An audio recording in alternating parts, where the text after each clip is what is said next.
So, welcome back. This is the second and technically the real first boss of this whole area.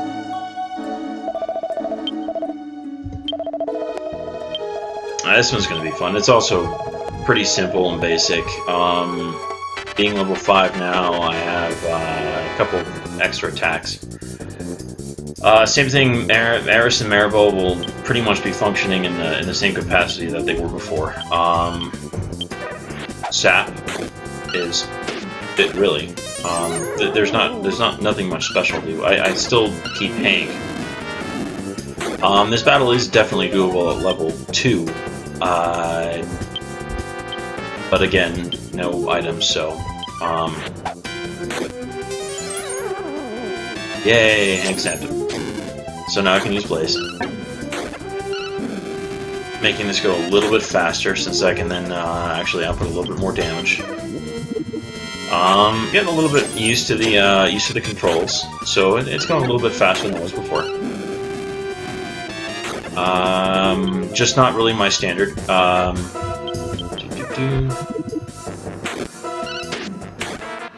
I mean, one of the nice things about having a bonus character in this game is that the enemy can actually attack, and for whatever reason in Dragon Quest VII, it's like they really enjoy focusing on the extra character more often than not, which is incredibly helpful. I mean, that kind of, you know, if luck is on my side, it kind of allows me to completely shoot, I forgot, I didn't pay attention. Oops, that was my fault. That was a total waste of a turn.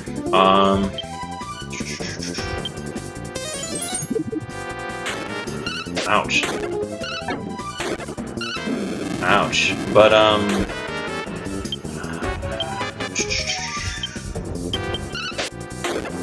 yeah, I should hold on to Maribel's, and be just for a bit. Yeah, just for that.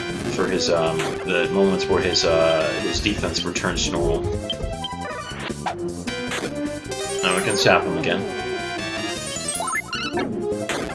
Right on, Hank. Hank is actually functioning in the capacity where he should. Yeah, I should do that. Alright. Nice. There we go. Pretty basic. Pretty simple battle. That's done and over with. Yay! Eris is now level 5. One of the nice things I do actually enjoy about 7, at least the original version. It's not the same in the remake. Is your stats are fixed, so you always know exactly what your status is going to be at any one given time. See kind of names you haven't come on. All right. I don't recall ever actually fighting Matilda, but I don't really remember. It's been such a long time since I last played this. Uh-oh.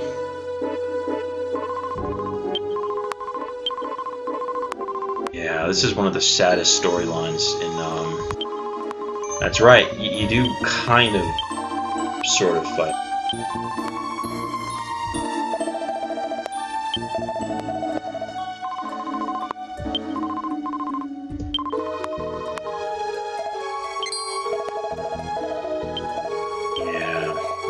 Matilda's brother. The story of Rexwood is basically Matilda's brother was the hero of the town, much older brother than she was. You know, it looks like it's like a 10-year difference. Like she's 9 years old or something like that. He's 9. She's 7. He's 17. Something along those lines. And the town was being attacked by monsters coming from this particular tower, and the town had decided that Matilda's brother, Rex, would go in first, and then the town would follow suit, because Rex happened to be the only one in town who was trained as a warrior. And Rex, well, he entered into the lair of the monsters, and the townspeople did not follow, and he died in the act of saving the town. And as a result, they called it Rexwood. But Matilda never forgot what happened, the fact that the villagers betrayed the trust of her brother, and that her brother could have survived otherwise. And when they came back, essentially they recruited her. Never be able to return, yeah. And so when she came in, her strike was to take the women from the town and then to force the men to destroy the town. And it's all tied into her existence. If she still lives, then the women cannot leave. And at the end of it, because of Hank, because of his son, Hank's son, she opens up to her human side, and I mean, there's really no point in doing anything but just attacking. It's just a downright tragic scenario. I mean, she eventually just goes down and dies. I mean, she won't attack because she wants to die now. She understands the nature of the threat and what she's done, and that, you know, that essentially she feels bad, even though the townspeople in a way deserve exactly what's transgressed against them. So just a really tragic, you know, opening. I mean, Dragon Quest VII really is probably the darkest overall. You have some really dark shit in Dragon Quest V, but in 7 it's just like this continuation of like one tragic scenario, or another tragic scenario, another tragic scenario, another tragic scenario. And it's just unending, and it's and for that, it's one of my favorite games, because every scenario, I mean, there's always, some of them do actually have a bright spot where you really do save the entire town, and some of them not so much, and some of them you do, but it doesn't work out in the way that you would think. So, but yeah, here is the first major baddie that you're forced to confront, and you're forced to kill her. You are forced to kill her, and she's a good person. Deep down, she really is a good person. And because she started out as a human, and she really does, you know, care for humanity, you know, I guess deep down when she decided to unlock that side of herself. Or not that she decided, but it was, you know, thrust upon her by witnessing Hank's son and his struggle to try to save his father, or his desire to save, or I guess Hank's desire to try to do something. Well, anyway, here it is. It's a pretty sad way to start the game.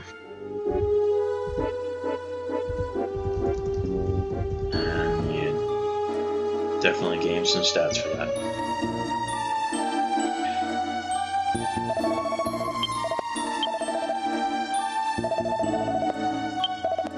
Yeah,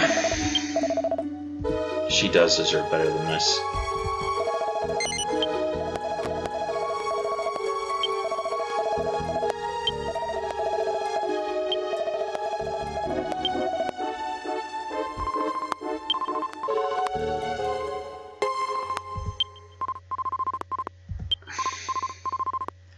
It's interesting, Maribel, who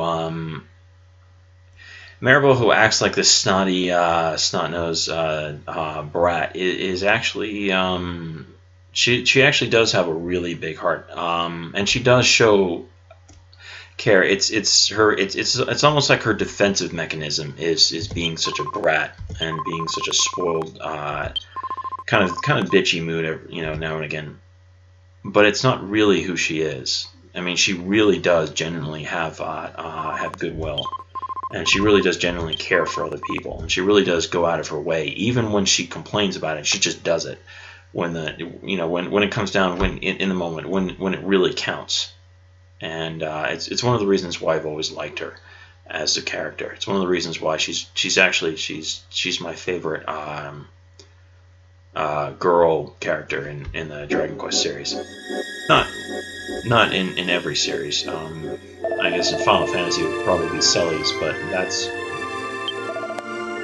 Okay, so I guess done with this. So, I'm going to close up shop until the next boss battle. So, take care. See ya.